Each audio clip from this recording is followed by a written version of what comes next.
Welcome back. Episode 16 of Griddyiron Gang. What we got for you today is a Week 6 review. And as we always do, we'll start with the Thursday night football game. The Washington Commanders were on the road in Chicago taking on the Bears. Two early goal line stands for Washington was really the difference in this game. Even though Chicago did have a chance late, they weren't able to complete the pass on the goal line. 12-7 was the final score. Carson Wentz gets a dub with 99 pass yards, but he does leave the game with a broken finger and is expected to miss 4 to 6 weeks. I'm hearing Heineke might get the nod. I'm hearing they might give the rookie a chance like we talked about in previous weeks.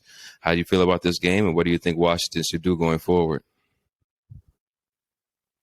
Oh, this was so ugly, bro. I did my best to watch this, but I had to turn it off before the end of the game, so I didn't even get to see how it finished up. Besides keeping track of the live stats on my phone through ESPN, so I thought the Chicago was going to pull it off when I saw them at the goal line at the end of the game there. But these are two brutal teams. I mean, Chicago, yeah, they're probably the better team, but they just can't put anything together to play complementary football. And Wentz, he's horrible, but I'm almost done with Justin Fields. I just feel like this kid is. I mean, he's got all the talent in the world, but he was from jump put in such a bad situation with this organization and this team. And I mean, he was pretty raw coming out of the draft. Granted, he was at Ohio State putting up big numbers, but you could tell that he wasn't NFL ready quite yet. So I felt like if he went to a team where he was able to take a couple years, sit back, learn, develop under a established veteran, it would have benefited him so much more. And now I just feel like they possibly might let him go at some point at the end of the season with this new GM and this new coach. They're not tied to him. It's not their guy. So, we'll see what the future holds for Justin Fields, but it's looking pretty bleak right now. Other than that, I don't have much to say about this game. It's just two bad football teams who won't make the playoffs. And yeah, this Thursday night football has just been super bad so far. I agree. To your Justin Fields point, he's a guy I have a little bit of hope in. I think, like you were saying, if he was drafted into a situation where he could sit a year or two and learn how to play, he'd look a lot better. But he was probably drafted into the worst situation possible. I do see some good things out there, but I see a lot of missed throws, a lot of overthrows, a lot of inaccuracies, and a lot of inconsistencies. He does move well with his legs, and you do see the throws there sometimes, but as of now, he's just not putting it together. And they are there. He does have some vision issues as well. So some plays are there, even though sometimes we knock this offense and their weapons, but he definitely has to be better. Thursday night is in the books. Sunday's in the books. We have Monday tonight. Yesterday, we had some disappointing games to follow right along with that Thursday night game. To start it off, we had Tampa Bay on the road at Pittsburgh, losing 18-20. Kenny Pickett gets his second start, throws a touchdown, leaves the game with a concussion. Trubisky comes in, saves the day, has a touchdown of his own. Bucks have a chance late, failed two-point conversion. And you would expect, with all the weapons that the Pittsburgh Steelers are missing on the defensive back end, especially, not to mention T.J. Watt not being there, the Bucs would get back on track offensively this game. But there was nothing that they could do with this Pittsburgh and Tomlin defense. Respect to those guys out there, as we say every week. Very shocking game for me. Tampa losing this one. I had them winning big going into the week. Yeah, I agree. I had them, winning fairly easy in this one. But there's a lot of stuff not going the way of the Tampa Bay offense right now. And I mean, it kind of looks like Tom Brady's almost missing Rob Gronkowski out there. He's missing somebody. Cameron Brate did get hurt. He doesn't have his quality safety blanket out there that he's used to. So, I mean, it's just looking like it's the end of the road for Tom Brady. I know it's still early in the season. This is still a playoff quality team once they start getting it together, but right now, a loss to Pittsburgh with, how decimated they are right now, especially with T.J. Watt out, and even Kenny Pickett or Trubisky playing. There's no excuse to lose to this type of Pittsburgh Steelers team. Credit to Mike Tomlin for, the game plan that he had going and the scheme for this Tampa Bay team. But yeah, Tampa's just, I don't know. It was more of a, credit to how Pittsburgh played, obviously, but it's more, I look at this as more of Tampa Bay not playing up to their expectations. Yeah, Pittsburgh played great. They held Tampa to under 3 yards a carry. Tom didn't have 250 pass yards. Defensively, they did what they do. Offensively was really the story for me. They were able to get 20 points against this defense with a backup quarterback and a rookie quarterback. So that pretty much is the story of this game for me. I think Tampa Bay is going to be in trouble. They're not healthy. It doesn't seem like they're going to be getting healthy anytime soon. And they're not getting younger either. So I think they're going to be in trouble, especially talking about this next game right here. San Francisco on the road at Atlanta took a L 28-14. So now they're tied with the Falcons at 3-3 at the top of the division. Right here, Mariota played like the number 2 pick that he was. 13 for 13, I think he started the game. And then with 13 to 14, no turnovers, 2 touchdowns, had 6 rushes for 50 yards and a touchdown. I know that's your Oregon boy. You can give a quack for me if you want to. I think the big story of this game outside of that, though, your boy Kyle Pitts ended up in the end zone for the first time on American soil. It feels good to be a Gator. Yes, sir. He still needs more than 3 targets, though. Obviously, catching all 3 is a good sign. Only 19 yards, but he did get in the end zone. It's tough. I mean, it's just tough. I think, they just don't. I mean, credit for how Marcus Mariota played. Obviously, he did it in the air and then he did it with his legs. But I think Kyle Pitts, he just needs that. He needs a little more from the QB spot to start making a name for himself, because right now it's a little tough sledding. But once Atlanta, I'm not going to knock Mariota, like, he's not playing well for them right now, but he's not the long-term guy for that team. And I think once they do establish a long-term guy at quarterback with these pieces in play and Cordero getting healthy, I mean, this is a team to watch out for. They're very explosive. They got some nice pieces on defense. And then you look at this the other side with 49ers. This is one of those Jimmy G games where, he was making mistakes, and when he's starting to make mistakes, the game's not going to go their way, because they're predicated on him just managing a clean game from them, and getting a good rushing attack, which they did not have. Leading rusher Jeff Wilson with 25 yards. It's not going to be a pretty day for San Francisco, even though they do have technically the number 1 defense. But it's, credit to Atlanta. They came out and they punched them in the mouth. You could argue San Francisco gave this game away. Like you mentioned, Jimmy had 296 pass yards, 2 touchdowns, but did have 2 interceptions. And San Francisco turned the ball over, fumble, scoop, and score. Atlanta goes up 14-0, and they didn't look back from there. That was the difference in the game. San Francisco, I think, is a team that'll be right there at the end of the year still, but Jimmy is the key factor. They are used to dealing with these injuries, and right now they're dealing with them again, a lot of them on the defensive side. But as long as he takes care of the ball, I don't see this game happening again, or happening this way again if these teams were to play again.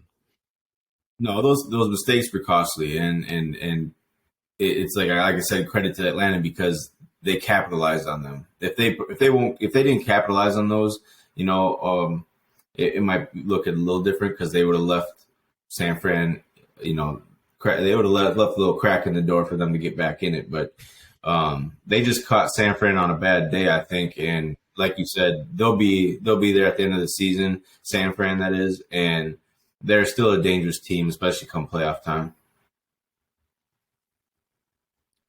Yeah, I agree.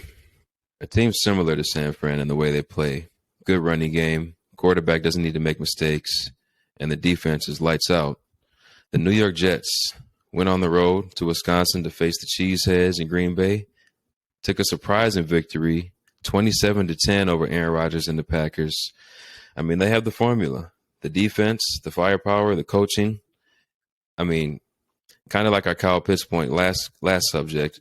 Wilson doesn't seem to be getting the ball to Garrett Wilson the way Joe Flacco was, so I'd like to see that happen more often. But right now, this offense is seeming to be very very solid. They put up 40 points last week and 27 this week against a very good Green Bay defense, or what we think to be is a very good Green Bay defense.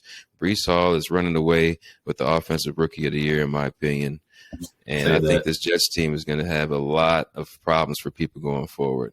Packers, on the other hand, they have a lot of problems for themselves going forward. They did it for the second game in a row. Aaron Rodgers doubled up his pass attempts to his running backs' rushing attempts. And when your two best weapons are not getting the ball, these are the kind of results you're going to have. Aaron Rodgers, we understand his greatness, but you're not on the same page and you don't have the chemistry with those receivers. Even if you did, I'm not sure that they have the ability of a Devontae Adams, a Jordy Nelson, a prime Randall Cobb, or even a Greg Jennings. So right now, I'm going to hit LaFleur up if I'm a Packer fan, and I'm telling them, get those running backs the ball. Yeah, I agree. I don't know what they're trying to formulate in Green Bay right now with their game plans. They're just not executing. This defense was supposed to be, the backbone of that team, this top 3 defense in the league type of talent. And they're just not playing good at all. If I'm watching these games, or catching highlights, if I'm a player of an opposing team, I'm not fearing this Green Bay team anymore. I'm not fearing Aaron Rodgers anymore. It's clear that they need a lot of help over there. I'm not gonna, call it a season for them just yet, but it's looking pretty bleak at this point because they're not looking like the Packers of the recent future or the recent past. I think this is a glimpse into the future, though, especially with Aaron Rodgers out. This team is going to be boo-boo. Probably the worst team in the league. They don't have it, bro. If you get rid of Aaron Rodgers, this team is, Carolina type bad, Washington type bad, Chicago type bad. I have no hope for them. And I think after this season, what was Rodgers' contract? A 3-year extension or something like that? I believe so. Was it 2? So 2 or 3, I believe. So, they might. But see, that's the thing. His contract, it doesn't give him a lot of wiggle room to make moves even in the offseason. I think, you're going to have an Aaron Jones or A.J. Dillon walking after the season, whether that's trade or free agency. You got to bring in somehow you got to bring in more weapons on the outside for the pass game. You can't lean on Robert Tonyan for 10 catches on 12 targets, 90 yards. That's just not gonna. Teams are gonna shut that down each week after this week. These receivers aren't getting separation. And what once was a strong point of their team in the offensive line looks like a very, very questionable position group right now. Rodgers is not having a whole lot of time to throw. It's not giving the receivers enough time to separate. It's not what you're used to seeing with the Aaron Rodgers led team. So, but a 27-10 win by the Jets, that's a convincing win, and that's credit to the Jets. And like you said, I do believe Breece Hall is making a big case for Offensive Rookie of the Year. He's just making plays all over the field, whether it's in the run game, even getting involved in the pass game a little bit, especially last week. But yeah, Zach Wilson, he just got to do a little bit more and make it a little bit more convincing on his end, because 10 of 18, 110 yards, that's not going to get the job done most weeks. And other than that, I love Quentin Williams was a monster yesterday. Yeah, he was. And I like that Robert Saleh ran defense. I think, like I've always said, I like him as the coach of the Jets. I think he's bringing in a whole different culture and vibe to that team, and they're slowly starting to gain a little bit of swagger for Gang Green. So we'll see what the future holds for them. But yeah, it was a very nice win to see by them yesterday. Yes, indeed. Now, where do I start here, man? I guess first of all, put a teardrop down my Baltimore here behind me. So let's take it from the top, I guess. 0-0 in the first quarter. Justin Tucker, we tried him out there for a 50-plus yard field goal. He doinks it off the left upright. And honestly, at this point in the game, I'm feeling good. I figure it's going to come down to the fourth quarter. It's going to come down to a field goal. He's the GOAT. I'd rather have you miss that one in the first quarter because I guarantee you're not going to miss again. Fast forward, I believe 17-10. Lamar Jackson throws a pass to Mark Andrews wide open in the end zone off his hands. It was tipped, but still Mark Andrews is usually a sure-handed guy. He should have caught that one. Would have put us up 24-10. We take the field goal 20-10. Daniel Jones ends up looking like Peyton Manning, drives down the field, third down conversion after third down conversion, touchdown. We get the ball back. And, I mean, it just gets bad from here, man. We convert on the third down, but due to an illegal formation, we don't get the conversion. Now it's the 3rd and 6. Lamar's not ready for the snap. Snap goes by him. He runs, chases, gets the ball, throws an interception, trying to get the ball to the fullback on a broken play. Terrible decision on his part. Giants return the ball inside the 15. They end up scoring a touchdown. Now we're down 4. All 3 timeouts under 2 minutes, so we don't have to panic. Our whole playbook is open. First play, a drop slant. The guy still might be running. He for sure had a first down if he catches it. Second play, Lamar tries to make something out of nothing, fumbles the ball. Kayvon Thibodeau, we talked about it before the pod. We saw his emotions after the game. He made a great play on Lamar. New York gets the ball. All we have to do, it's a long stretch, but we still have a chance down 4. We have to stop the run. We have 3 timeouts. We know what they're going to do. Saquon hits us with the B button, spins in the backfield, makes us look like children, sits down right before the goal line, and that's the game. Baltimore has probably trailed for, less than 5 minutes this year, and we're 3-3. It's really heartbreaking to see. I've been through that type of season before with the Vikings. I mean, it's tough, bro. Like, especially when you're up and you have these comfortable leads, there's no reason you should be blowing these leads. Granted, it was closer in this game than it was with Miami or who was the other one you guys were up on? Buffalo. 20-3 in that one. Like, come on, man. Like, you guys should be 6-0, I think. And, I mean, your season is definitely not over. You're going to be in the, top 3 or 4, position for playoff seeding. I'm not too worried. It's a long season yet. Baltimore, John Harbaugh is going to figure it out. But yeah, you don't like to see this type of stuff happen, especially early in the season when you guys are having those spurts of looking dynamic and just so good. And then just to piss it all away and lose these 3 close games. What do you say about the Giants being 5-1? It's just like, what is going on here? Is that, credit to Dayball for getting his team to buy in and play like they're playing, but you can't really buy a 5-1 New York team, can you? Like, is that what we're gonna do here? Is that we're really gonna fear the Giants going into the playoffs? Those teams are 9-3 combined right now? Giants and Jets. Yeah. I'm going to buy the Giants going into the playoffs. I think they can get to 10 wins. Do I see them doing damage? I don't know. They have the formula. Good coach, good defense, good run game. So they can make a lot of these games ugly. Do I expect them to win a game in the playoffs if they get there? Unless they're playing the Packers? No. I don't see any team that's going to have any trouble with the Giants going forward. I just don't think they have the offensive weapons. I think Daniel Jones is playing out of his mind right now, and he's not playing that well. And I think that's going to have to come to an end at some point. Unless Dayball is really a magical worker and he can get Daniel Jones to have 200 pass yards, a touchdown, 2 touchdowns, no interceptions, no fumbles. If that's going to keep happening, then I'm going to have to eat my words. And then you got to, the one thing that scares me is a healthy Saquon Barkley because he looks phenomenal this year. Yes, sir. That's just when you got him and that type of running back in the backfield who is healthy coming at you. And he has a lot of burst, a lot of speed to him. Quick, decisive cuts. It's like you said.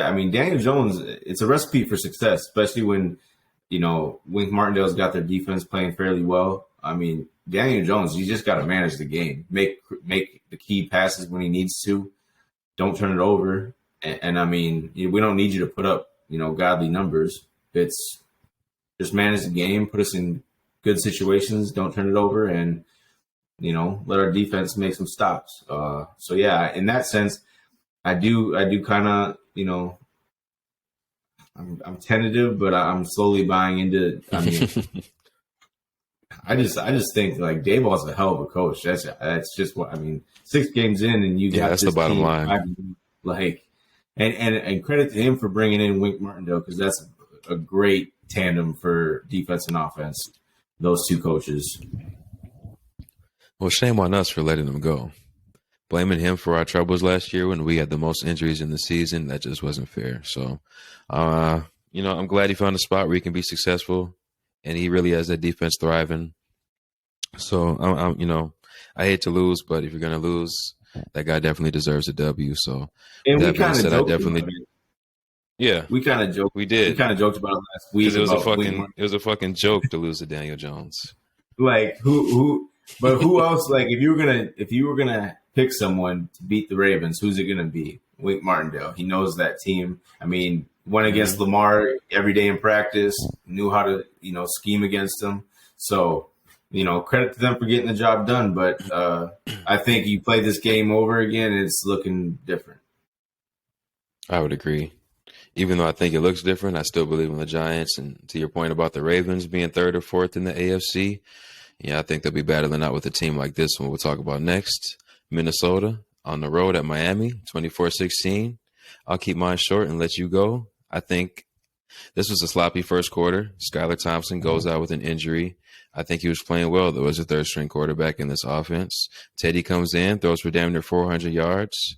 And this team had chances, man. But Minnesota, in the past couple of weeks, have had very timely turnovers on the defensive side, and they get them where it counts. They're a bend but don't break defense, and I like that about you guys. But there are some questions, there are some concerns, there are some things to feel good about, and I'll let you talk about it all. Yeah, I mean, I come on here each week, and I'm just baffled by the defense. But if this 6 games in, I don't see it really changing much. I mean, we are who we are. Like I said earlier in a text to you, we're definitely bend but don't break. And if that's the case, you just have to have things go your way. And so far they have been. And, I mean, credit to the Vikings for being 5-1. It's the best start we've had since 2016. I'm not gonna sit over here and complain, like I have been.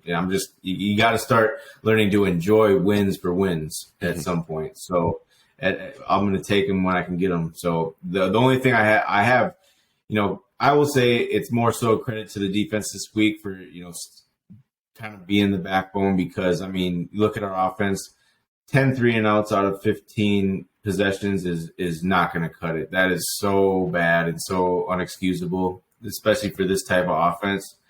And Miami's defense, they played fairly well this week, but they're not that great of a defense. I mean, Xavier Howard, great cornerback, who did a fairly good job at covering Thielen and Diggs when he had to. But Jefferson. I think the biggest key, Jefferson, yep. So the biggest play of this game that I think kind of sealed the deal was that I think it was 43 or 46 yard wheel route down the sidelines to Jefferson. That kind of, that was kind of like that it factor moment for this offense. Like, okay, we're starting to feel ourselves a little bit. I mean, you look at, when we do go down and score, they're damn near perfect drives. We're slicing and dicing these defenses, but it's just you talk about being consistent week in and week out. We can't go out there one drive, look like that, and come out the next, go 3 and out. It's not, you can't win like that. And that's my biggest gripe with this game. I don't like giving up as many yards as we did, especially to a quarterback like Teddy. But, I think if Skylar stayed in there, we're kind of looking pretty rough against him. I mean, he has the capability. He's a little bit more tougher to stop, I think, with his legs than Teddy is. Mm-hmm. And he was making, great throws. And I think, Miami, they had the one drive where they should have scored fairly easily. put it in the end zone. But they had like Early in the five game? back. Yeah, they had like 5 penalties in a row where it was just like, or not in a row, but it was 5 penalties that kept backing them up, and they ended up punting. It was 2 drives in a row. It was that same outcome. They were in field goal range. They took a sack for one, and then it was penalty for another where they couldn't even attempt a field goal. But that one drive where they had the 5 penalties, it was, they're getting into the red zone. Then they're getting pushed back 15 yards. Then they're getting a few more yards, getting pushed back 10 more yards. And it was one of those ugly, ugly games from both teams. And I guess all I can say is, happy we came out with the W. And besides that Dalvin Cook 53-yard run in the fourth quarter, you take that away, and he was at like 12 carries for 24 yards. So they just absolutely stuffed the run game against us. And, credit to them. Their defense played pretty well that whole game. The defense did play well, and that was kind of expected after getting embarrassed against the Jets the week prior. But the offense played well too. You guys pulled this one out. On the stat sheet, I think they outgained you. I don't know what the yards were, but I think it was by 150 like yards or so. Yeah. 200, 150 yards, I think. So you usually don't win a lot of games like that. But like I said, very opportunistic defense. But we both had the experience of playing this team now. Do Jalen Waddle and Tyreek Hill just put an absolute fear in you that you have never experienced before? It doesn't matter who the quarterback was for me. Those guys on the outside running across the middle, it just doesn't matter. You look at the end of the game. If it wasn't for Hitman Harry, like, he absolutely played that play perfectly and was so technically sound with his fundamentals. Were punching the ball out. That was a 3rd and long, and of course, we're prone to give up those plays because of their soft coverage and zone, and we don't have the personnel for that type of defense. But we're getting those lucky breaks, so far. But that was another one where it was just like, all you need to do is, in that situation, to me, I might look at switching up, playing man, sending some pressure. You're sitting back with your ears back, and you're just trying to. To me, like I said during the game, I was like, we're playing every single play to not give up the big play, but yet they're at will getting 10 to 15 yards each pass in the middle of the field because there's no one there, and they're finding those open holes in our defense, and that's just shit that is so bad and inexcusable, and it's bad football. So if it wasn't for Hitman, that was a play where they probably go down and they score and they have potential to win that game. I know I couldn't believe a guy like Waddle ended up losing a ball like that, because you don't see that too often with him or Tyreek. They're fairly good at protecting the football. So that was crucial. And then you got Patrick P2's key interception. That was beautiful coverage by him. He read that perfectly. But and then after that Dalvin touchdown where we go up 24-10, you cannot just as a defense be like, okay, game's over. And just lighten up. Like, you let them march down and they scored 6 easy. And that's the thing in the NFL. You go up by 14, the game's far from over. It's only two possessions. It's just like, you got to keep your foot on the gas at all times in the NFL. Like, there's no letting up. And I just, but yes, to answer your question, I hate, especially with our defense, I was dreading playing Tyreek Hill and Jalen Waddle, even if it was Skyler or Teddy, because number one, I didn't know much about Skyler, so who knows what he's capable of. But he did look pretty good to start out. And then Teddy, he's like the check down master. Just get it to the speedy guys and let them do the work. Like, he doesn't have the long ball. So he's going to hit you in the middle of the field. He's going to hit you underneath. And he did a fairly good job of that. But you do got to credit Za'Darius and Daniil and Patrick Jones. They demolished that O-line of Miami this weekend. And, I think you had 6 sacks, didn't you?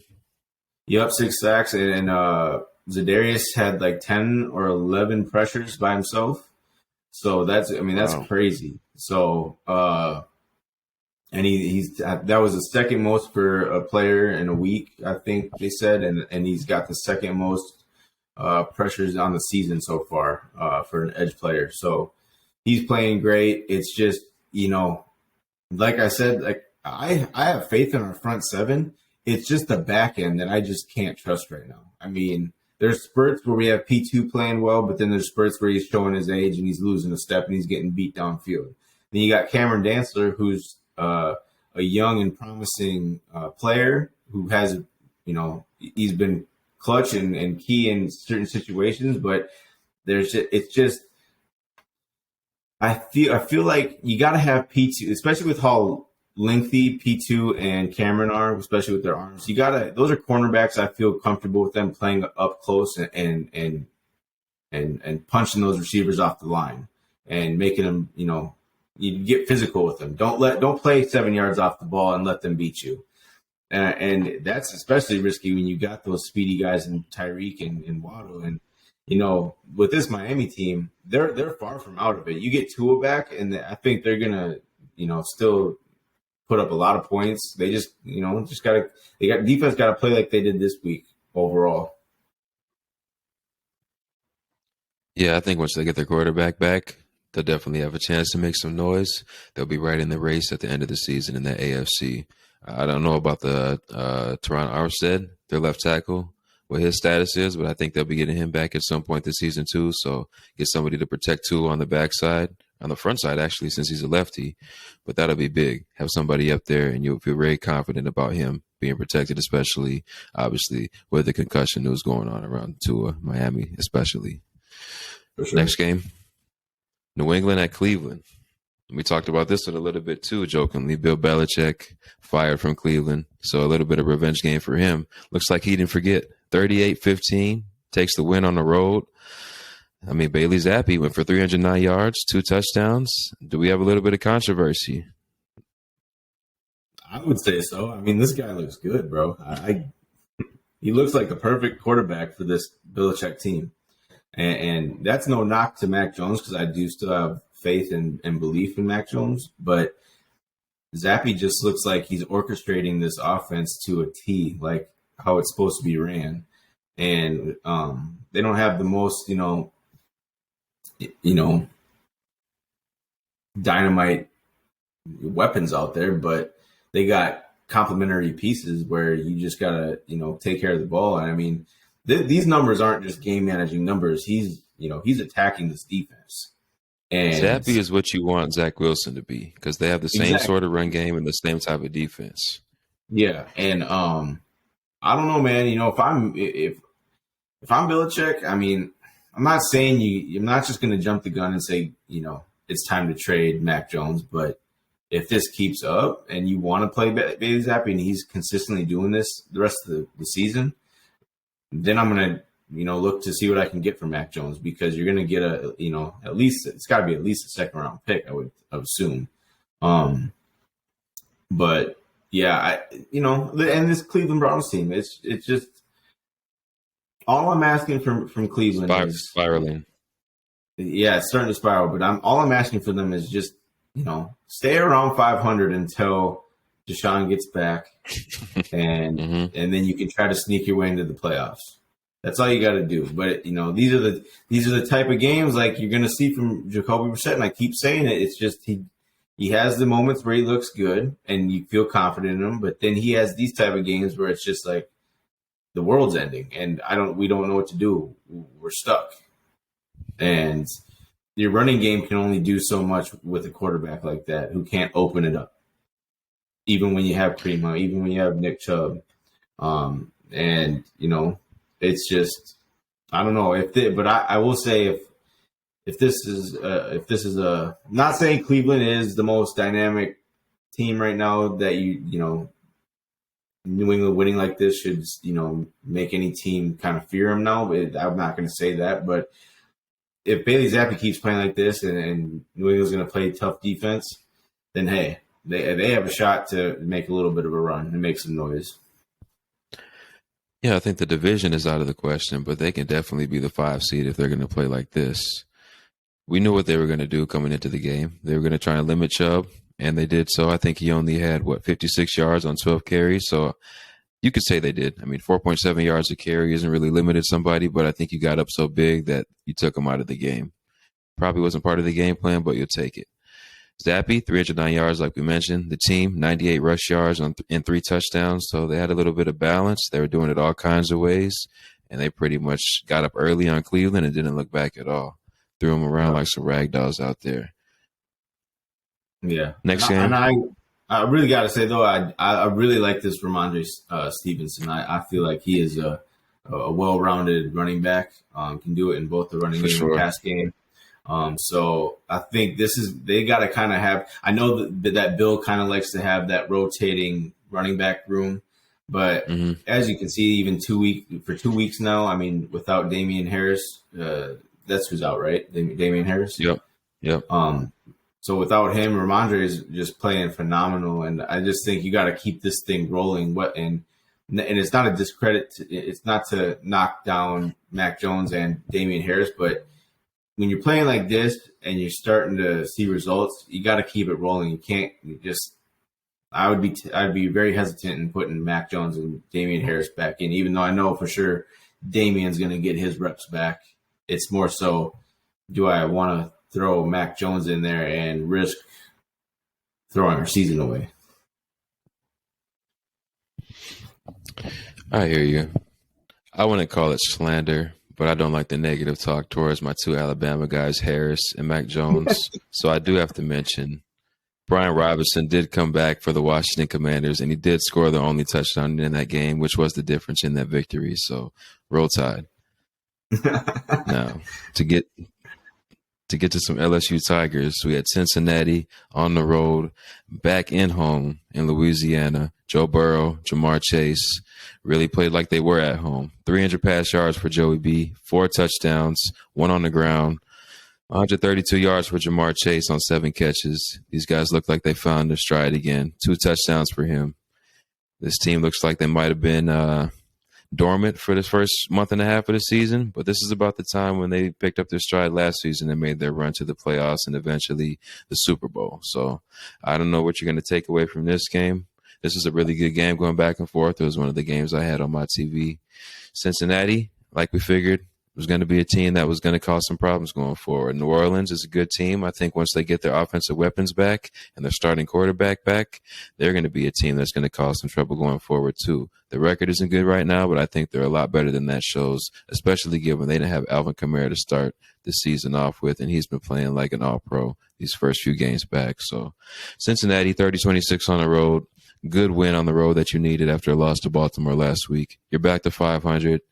At the top of the AFC North, tied with Baltimore, losing the tiebreaker, but right where you want to be after 6 weeks. Yeah, for me, it's more so. I'm not saying Cincy should have ran away with this game, but you look at all the key pieces that New Orleans has out right now, especially in that wide receiver room. And it's a little. I mean, I would have liked to see this game, be a 10-point victory for Cincinnati. 30 points is cool. Giving up 26 is a lot.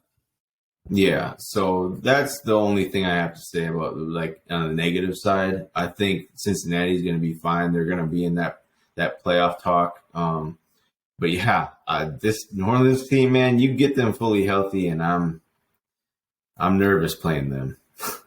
I mean, shoot, Alvin Kamara looks very good. I don't know. You just get Olave back. You get Juice back. You get Michael Thomas back. I mean, that's a deadly wide receiver room. And then you put Jameis back in there. He just has to limit his mistakes. That's all he has to do. And he does that. And this team is going to be off and running. And I think they still got to be in the conversation for, that last couple of spots in the playoffs. They have to be. I mean, Taysom Hill's a weapon. Rashid Shaheed's a weapon that they found last game, had a big 44-yard touchdown. So this offensive firepower on this team, once they're healthy, it's second to none in the league. And the defense is always solid. We have Cam Jordan up front. You know what the back end does. So, I mean, this is definitely a team you don't want to play. It comes down to Jameis. We said it all preseason, and I mean, it's going to be the story throughout. It comes down to him and if he can take care of the ball. If he can, this is going to be a dangerous team to play. Yes, sir.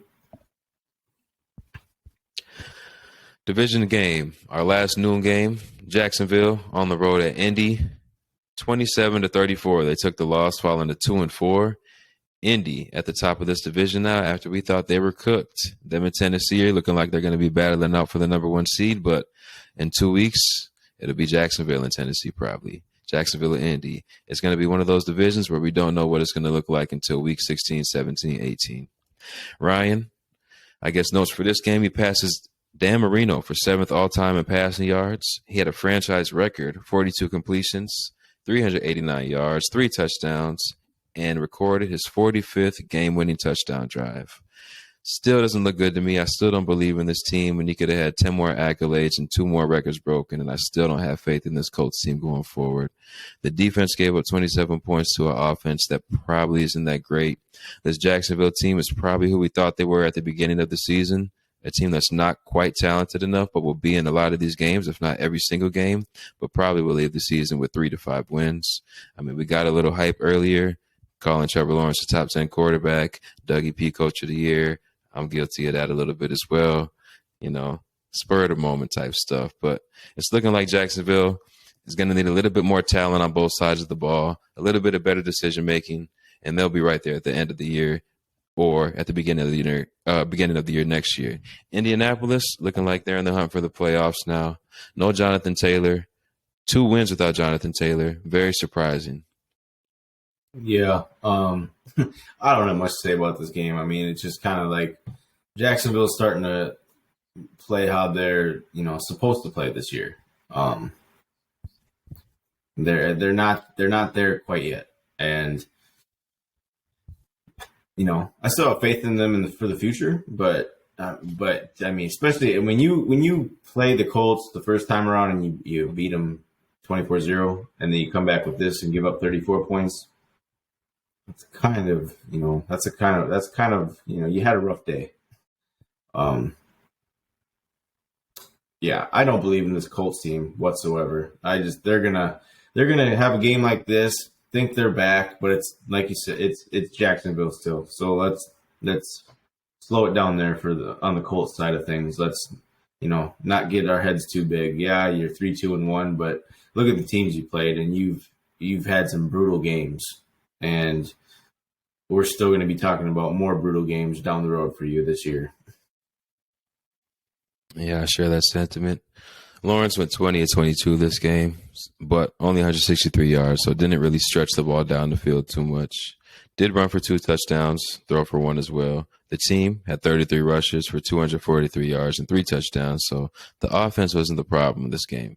Jacksonville's defense really let the game go. Like we mentioned, giving up that game-winning touchdown drive to Matt Ryan. 34 points for this Indy team is unacceptable in my eyes. But I do know one thing, and that's when Pittman is there, Matt Ryan will throw him that rock. It seems to be his favorite receiver by far.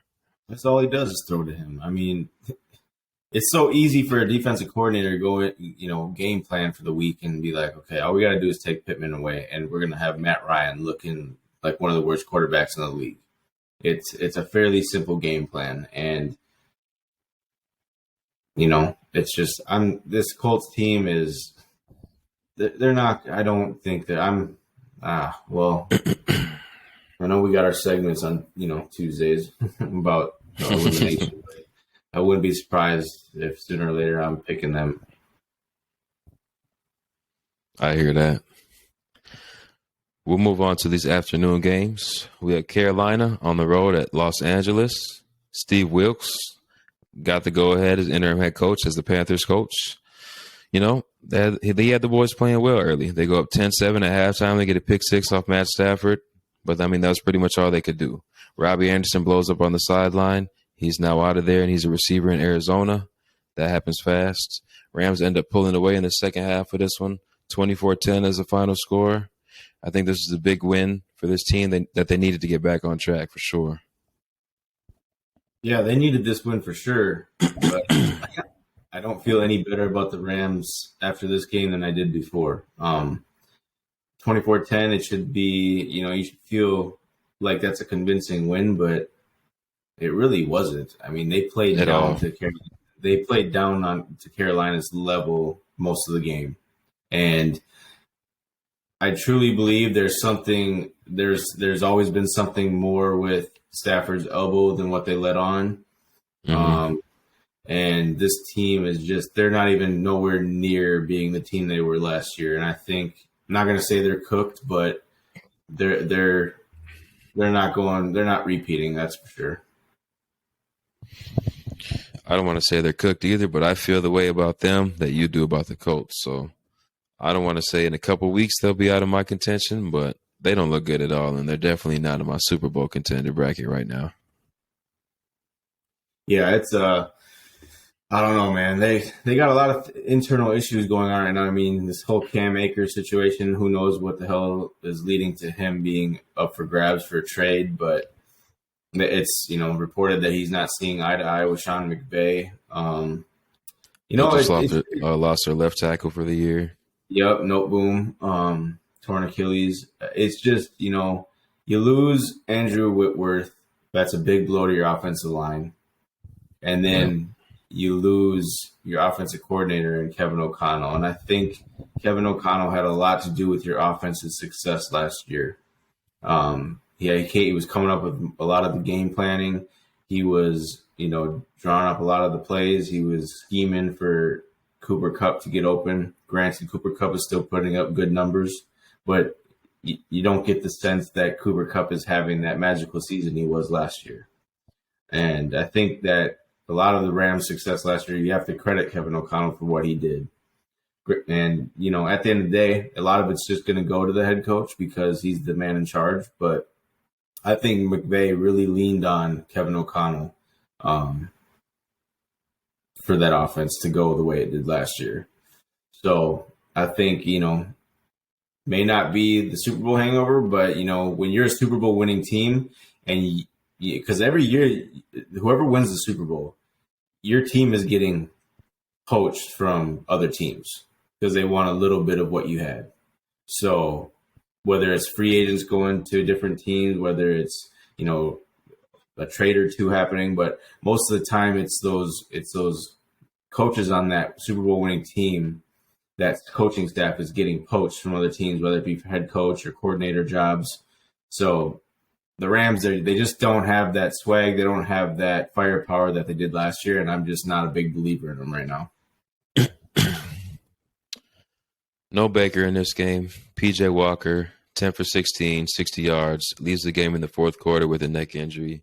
Jacob Eason, 3 for 5, 59 yards, and a pick. So Rams really didn't have a lot of, I don't know, what would you say, adversity in this game. Going into this game, you would assume a big win. You end with a big win, but it didn't look good. Probably didn't feel good if you're a Rams fan or a Rams player, Rams coach, anything like that, affiliated with the organization. Mm-hmm. 14 points looks good on paper, but you would definitely expect more out of this team. And going forward, I'd have a lot of worries. Yeah. Like I said, even the Seahawks are going to give them a run for their money. Yeah, and from the Rams, we can talk about two teams in the NFC South or NFC West right along with them. Arizona was on the road at those Seahawks, taking a loss 9-19. It was a pretty even game throughout. Arizona had 315 total yards to Seattle's 296. Arizona had 222 pass yards to Seattle's 197. And 144 to 136 rush yards Arizona to Seattle. So there wasn't a big discrepancy in any of those areas. It really came down to 6 sacks for Kyler Murray on 51 yards, a pick from Kyler Murray, and this offense could not score a touchdown. They got their only touchdown on defense, I believe, and that's just sickening when you consider that the Seattle defense has been giving up high 30s, 40 points on a consistent basis throughout the year. So in my eyes, we've talked about the Rams are in trouble, the Packers are in trouble, Bucs are in trouble. This Arizona team is in big trouble, and I know they get D-Hop back soon, but I don't know if these problems can be fixed by D-Hop. No, and, you lose Mark Hollywood Brown for 6 weeks to a fracture in his foot. Mm-hmm. You bring Robbie Anderson in, but what has Robbie Anderson really done that makes you feel confident that he can boost that offense? I really don't. Even as a fan of that team, I wouldn't feel confident in Robbie coming in and making Kyler look any better. Yes, I have confidence in D-Hop making that offense go a little bit more, but at the end of the day, your run game is putrid besides Kyler Murray. So that's all I have right now. All the defense has to do is pin their ears back, play the pass, and have a spy on Kyler. So I really don't fear. I mean, this Arizona team's in trouble. And I mean, we play them after our bye, so I don't want to get too, don't want to talk too down on them because we still got to take them serious as an NFL team. But yeah, I don't know, man. It just doesn't look. The Cliff Kingsbury Kyler duo doesn't look good. I think there's going to be changes at the end of the year, especially when you have your head coach right now saying that he's willing to give up play calling duties, and he's an offensive guru, mastermind, whatever you want to call it. But for him to say that and give up play calling duties when he is supposed to lead this offense, that's a telling sign, and it's not good. The Seahawks, though, I mean, come on, man, they're 500. They're surprising some people, and overall, I just like the way Pete Carroll has his team playing. They know that they're doubted every week, and they're playing their tails off. But I have a lot of confidence with this Kenneth Walker the rest of the way. He showed a star is born. Yeah, he's gonna be one hell of a running back, and it showed yesterday. And Gino, put up these type of numbers, don't turn it over, and we'll be fine. I need to see Ravens versus Seahawks in the Super Bowl. Gino and Kenneth, those are my guys, man. K9, that's his nickname. I know you love that one. All you dog lovers out there? Yes, sir. All right, let's finish this out strong. We have Sunday Night Football in what was the game of the year going into the week. Buffalo on the road at Kansas City and Arrowhead, taking the dub 24-20 in the battle of the MVPs. Josh Allen, 27-40, 329, 3 touchdowns. This team finally found the run game a little bit. Singletary at 17 for 85. As a team, they had 31 for 125. Allen only accounted for 32 of those, but he did rush for 12 times. He's kind of like Cam Newton. That's a little bit more than I like to see him run, but he's a little bit more accurate than Cam Newton. Diggs at 10 for 148. Davis, 3 for 74. Knox, 3 for 37. All those guys had a touchdown. This Bills offense was clicking on all cylinders. Kansas City's defense, though, was impressive to me. They were holding them down for the most part, even though, they were pretty efficient. The Buffalo Bills were on offense. Kansas City was limiting the big plays and wasn't letting this game get out of hand because they knew that Buffalo, on the other side of things, had a great defense. And Von Miller was the catalyst of that defense, getting a big sack at the end of the game. Mahomes, great MVP battle, like you said. Same amount of pass attempts, 338 yards, 2 touchdowns, 2 picks, 1 coming on that last possession on the comeback drive. Juju had a big game. Kelsey had a big game. Hardman had a touchdown. At the end of the day, we're going to see these teams again, and there's no doubt in my mind about it. Oh, for sure, man. It's always fireworks when these two teams play. I mean, the one thing I think it came down to was that halftime adjustments on defense for the Bills.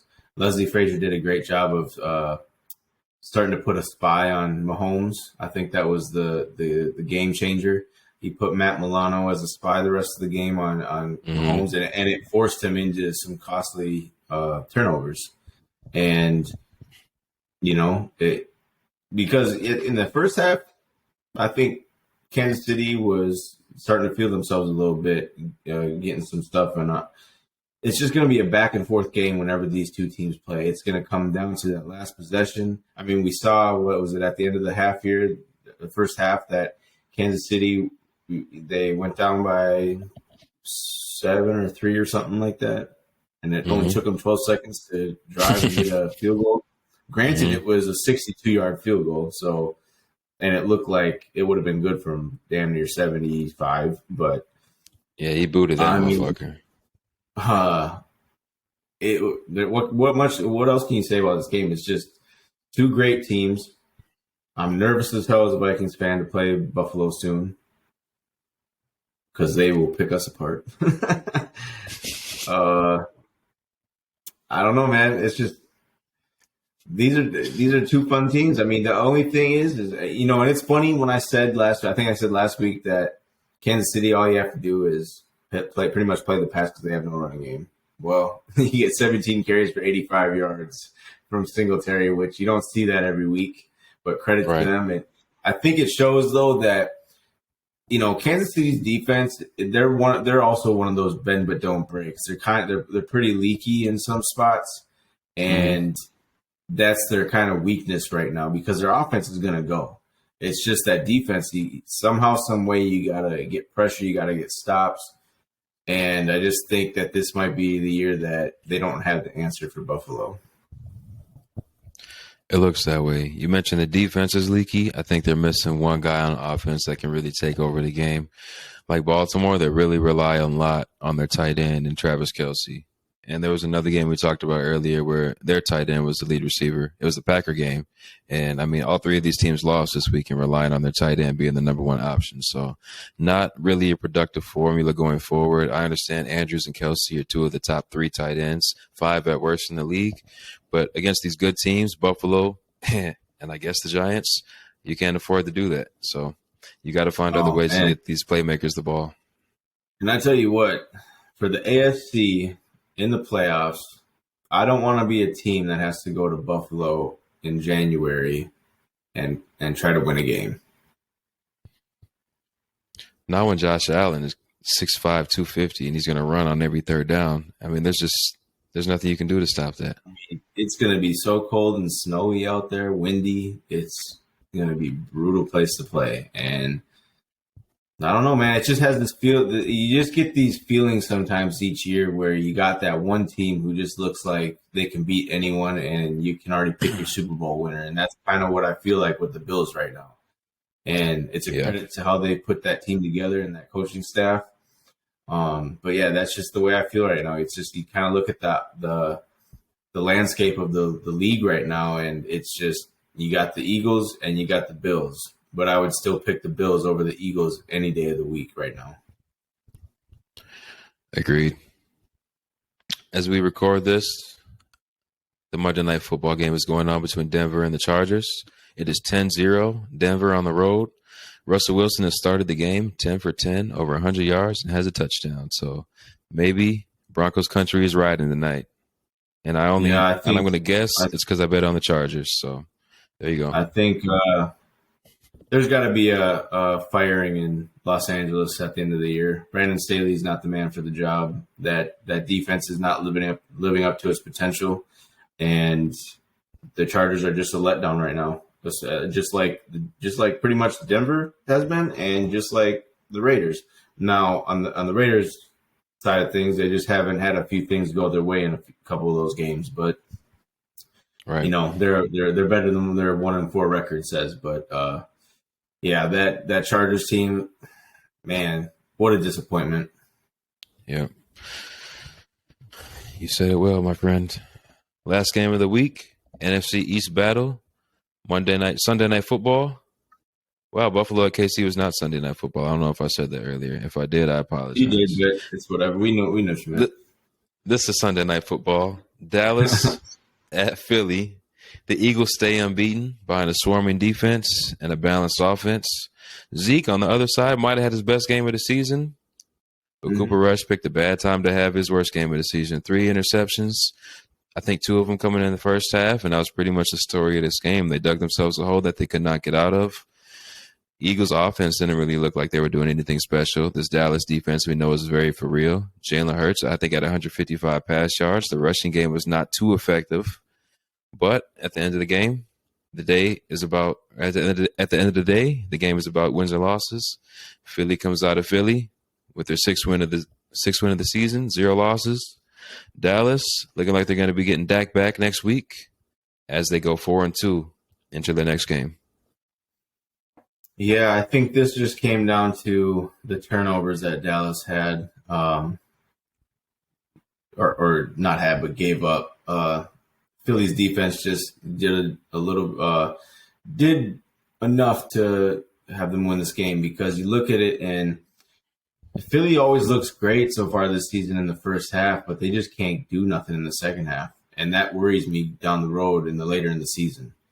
So how for real is this 6-0 team? I think they are legit, but they have their flaws, and it just is a matter of time before teams start exposing them. Because this Eagles team, they are beatable. They just have had, just like the Vikings in a way, they've had things go their way.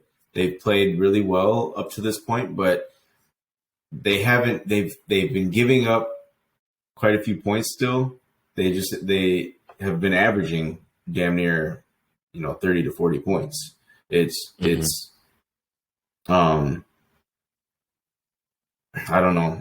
They're a weird undefeated team. And I'm not trying to discredit how they played or anything. It's just there's something I feel like that's gonna, as the season goes on, that we're gonna see this team and be like, wow, they kind of had us fooled there for a little bit.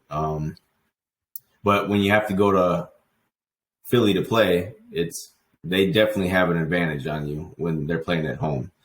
But you look at this game, and I feel like if Cooper would have played the games he's been showing the past 5 games, I mean, because look, they came back when they brought it to 20-17. I thought, damn, Dallas might steal this game. You ain't lying. And they look like they were bound to do so, because they gave up 26 points, but their defense still looks like one of the best in the league. And I would, you put Dallas's defense with the Eagles' offense, and that might be an unstoppable team. Because, shoot, I'll take Diggs any day. I'll take Micah Parsons any day. There was times in the game where Philly did a great job of shutting Micah down a little bit, but he's so forceful with how he comes off the edge and just so fast with his moves that it's going to be hard for any team to slow him down. And when you get pressure from a guy like that consistently, your defense is set up for success. This Dallas team is still one of the scarier teams to face down the road. It's just the saving grace for an opponent of Dallas is they have Mike McCarthy as head coach, and I still don't trust Dak Prescott all that much. So we'll see what the outcome is at the end of the season for Dallas. But at the end of the day, Philly did enough to win.